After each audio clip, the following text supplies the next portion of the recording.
Hora da nossa coluna de política, a jornalista Rosiane Carvalho está aqui nos estúdios hoje conosco na Band News Difusora. Rosiane, bom dia para você, bem-vinda. Bom dia, Rafael. Bom dia para a Diene, Thiago. Bom dia para todos os ouvintes e as ouvintes da Band News Difusora. Hoje nós temos uma entrevista aqui na nossa coluna de política.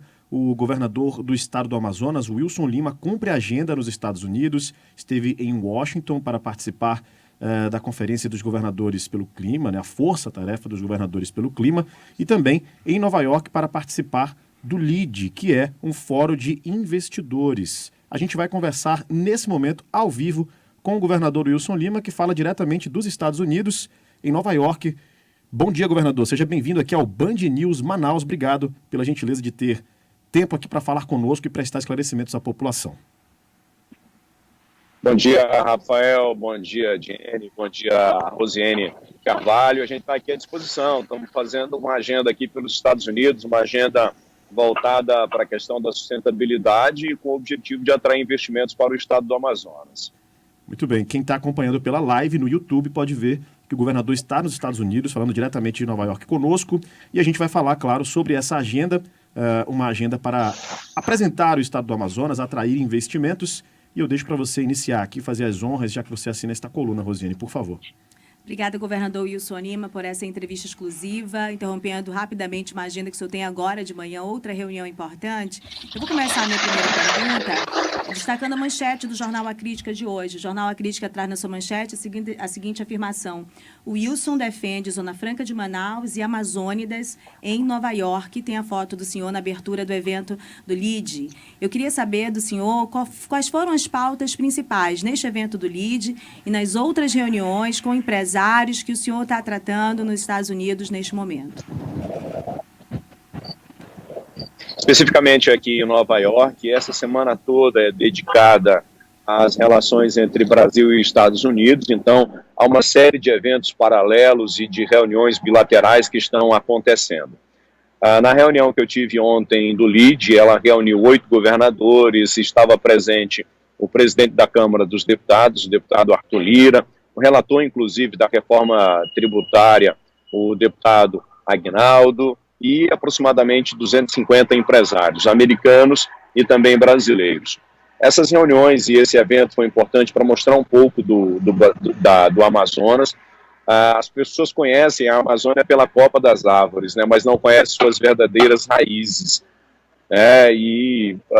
Antes da gente falar de qualquer questão relacionada à preservação, nós precisamos, primeiro, preservar as pessoas e levar aquilo que é básico para a nossa população. Água potável, energia de qualidade, comunicação no interior, que a gente ainda tem uma dificuldade muito grande. A gente também valoriza e protege essas pessoas no momento que a gente está gerando emprego, no momento em que a gente está gerando renda. Então, essa daqui também é uma oportunidade para a gente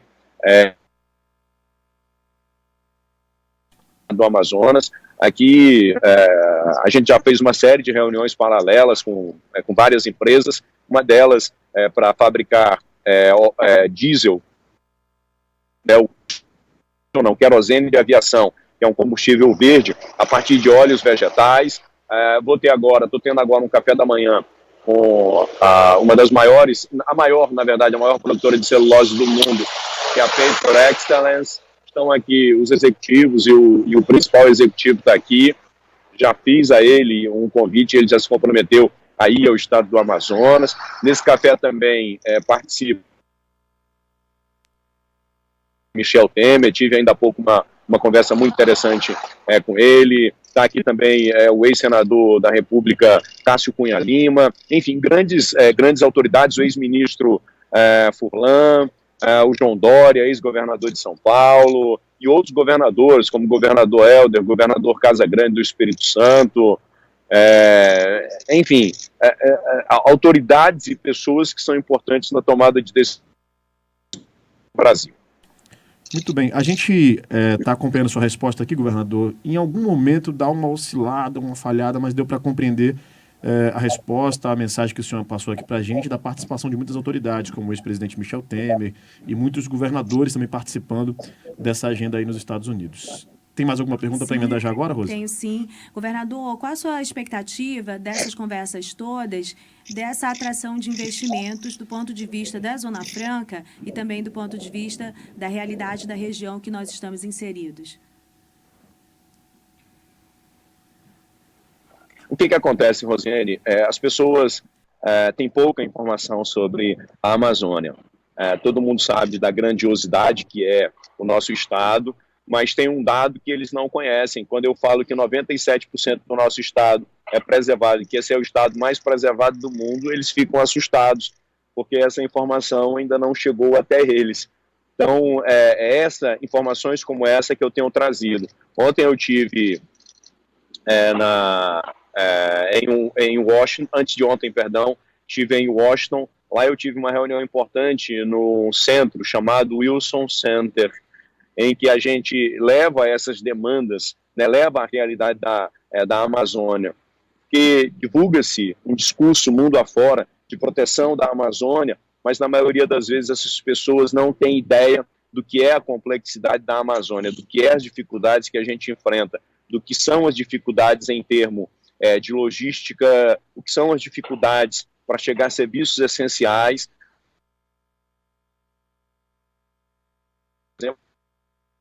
Aqui a maior reserva, apesar de a gente ter no Amazonas, a maior reserva de água doce do planeta, nós ainda sofremos com a falta de água potável para essas populações. Então são informações como essa que a gente tem trazido, o que já foi feito em outros países que têm realidades parecidas com a do estado do Amazonas, né, de países que são parceiros de instituições como Wilson Center, de governos que fazem parte do GCF, que é a Força Tarefa de Governadores para Clima e Florestas. Já há um entendimento no GCF e em outras instituições que não tem como a gente falar de proteção ambiental com pobreza. O combate à pobreza ela é fundamental. E o que eu tenho defendido aqui, Rosiane e os amigos que estão nos ouvindo? Para a gente proteger qualquer sistema, qualquer bioma, como o bioma amazônico, primeiro a gente tem que fortalecer o modelo econômico que existe em cada região. Que nós, no estado do Amazonas, não vamos abrir mão da Zona Franca de Manaus. A Zona Franca de Manaus hoje representa algo em torno de 70% da nossa atividade econômica. O que a gente tem que avançar é melhorar os nossos meios de produção, diminuir a emissão de gases do efeito estufa, investir em energia renovável, como é o caso da energia solar, como é o caso de energia gerada a partir da biomassa. E o mundo tem tecnologia para isso, e o mundo tem recursos, tem dinheiro para que a gente possa avançar nesse sentido. Governador, só aproveitando essa questão da Zona Franca, houve divulgação de que algumas empresas já demonstraram interesse em se instalar ou investir na Zona Franca de Manaus. São 3 empresas que foi divulgado. O senhor pode compartilhar essas informações com a gente? A gente tem aqui já um compromisso de 2 empresas. Uma vai analisar a Zona Franca de Manaus e as condições que ela oferece para a instalação dessa empresa. Outra já tem um recurso já reservado e já é praticamente certo. É um investimento que ela vai fazer aí, que é a construção de uma refinaria para a produção de combustível verde, né? E tem uma outra empresa que já vai trabalhar no processo de descarbonização. Inclusive já vai começar agora por Parintins durante o festival, agora em junho. E tem outras conversas que a gente está tendo paralelamente, que as empresas pedem reserva naturalmente, porque isso é uma estratégia de cada empresa para tocar os seus investimentos e direcionar esses investimentos. Governador, todo o histórico que o senhor traz, os problemas das populações do interior, não deixa de ser uma herança, né, desse vazio institucional que o senhor teve de lidar no seu governo. Mas há outros dados que são contrapontos, que são frágeis, que fragilizam o discurso da defesa do meio ambiente. Por exemplo, o aumento do desmatamento, especialmente no sul do Amazonas, nos últimos 4 anos, na coincidência do governo Bolsonaro e do seu governo também. Um outro dado, o senhor tem inserido a questão da importância da vida das pessoas da floresta. E, de fato, elas são muito importantes porque são as principais defensoras dessa preservação da floresta no estado do Amazonas. Mas como inserir a escuta delas? Elas preservaram, como fazer que a lógica de preservação delas esteja garantida na construção do seu plano de governo, na sua atuação como governador do Amazonas? Isso que você coloca é muito importante, viu, Rosiane? Inclusive, vamos por parte, né? Primeiro falar sobre a questão do desmatamento e das queimadas. Acima de 80% das queimadas e do desmatamento que acontece no estado do Amazonas são em áreas de competência do governo federal. São áreas do INCRA, áreas onde há vazio cartográfico, né, e áreas onde ainda não se avançou com a questão da regularização fundiária. Menos de 5% desse desmatamento e de queimadas acontece em áreas que são